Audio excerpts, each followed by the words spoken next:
Bonjour, c'est Anaïs Guyot, j'espère que vous allez bien. Je suis sophrologue consultante et j'accompagne les entreprises à replacer l'humain au cœur de leur organisation en outillant notamment les hommes et les femmes qui la composent, à savoir gérer eux-mêmes, elles-mêmes, leur stress et leurs émotions.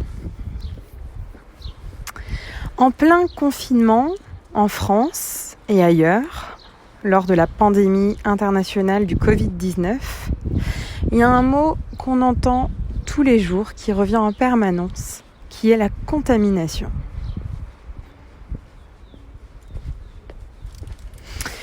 Je voulais vous inviter à vous questionner sur ce sujet, puisque la contamination, la contagion, nous invite quand même à prendre conscience du lien entre les uns et les autres. Alors ce lien, on en a pris conscience avec cette maladie virale, donc dans un contexte qui est quand même grave, dramatique. Mais vraiment, il nous permet d'ouvrir les yeux sur notre interconnexion, sur notre interdépendance. Et ça ne fonctionne pas qu'avec les virus. On est en permanence connectés les uns avec les autres. Que ça se voit physiquement ou non. Il vous suffit là à l'instant de repenser à quelqu'un qui n'est pas avec vous, que vous appréciez énormément, pour que reviennent en vous ces émotions agréables de joie, de partage, de rire peut-être, que vous avez vécu par le passé avec cette personne. Nous sommes en lien en permanence, de la même manière que les arbres sont en lien avec eux si on regarde d'un point de vue au niveau des racines, si on creuse profondément, la manière dont les racines entre les arbres viennent s'entremêler est vraiment très intéressante et on se rend compte que les racines viennent nourrir l'arbre qui est souvent en difficulté, viennent le renforcer, viennent l'épauler.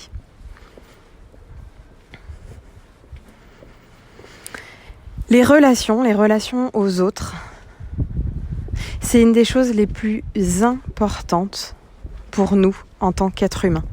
On ne survit pas sans relation. Ça a été prouvé dans une étude auprès de nourrissons. Des nourrissons, en l'absence de lien, en l'absence de relation, ne survivent pas.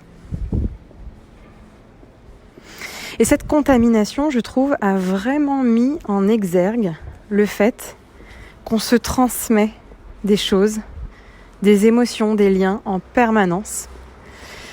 Et ça me fait penser à la contagion émotionnelle telle qu'elle a été expliquée, abordée par Christopher Haag, que je vous invite à découvrir, qui est un chercheur de l'EM Lyon. Et moi, l'éclairage que je voulais vous apporter aujourd'hui, c'est vous dire que les relations nous permettent de croître, nous permettent de nous améliorer. Et pas uniquement les relations agréables, plaisantes. Les relations désagréables, conflictuelles, compliquées, sont souvent celles qui nous font le plus croître. Puisque ce qu'on ne supporte pas chez l'autre vient mettre en lumière ce qu'on ne supporte pas chez nous. Et puisqu'on ne le supporte pas en nous, c'est intolérable pour nous de le percevoir chez l'autre.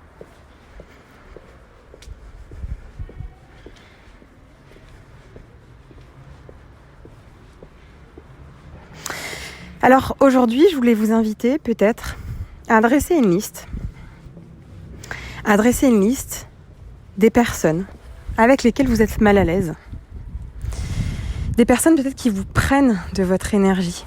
Des personnes avec qui c'est difficile pour vous d'être en présence, de discuter, d'échanger, sans vous sentir attaqué, vulnérable, déstabilisé, déséquilibré à l'intérieur de vous. Juste dresser cette liste Et à la fin, quand elle sera établie, peu importe le nombre de personnes qu'il y a sur cette liste, peut-être identifier plus précisément les traits de caractère, les points, les éléments de ces personnes qui vous énervent le plus, que vous ne supportez pas. Et c'est une fabuleuse piste pour identifier tous les endroits où pour l'instant vous êtes incapable de vous aimer vous-même inconditionnellement.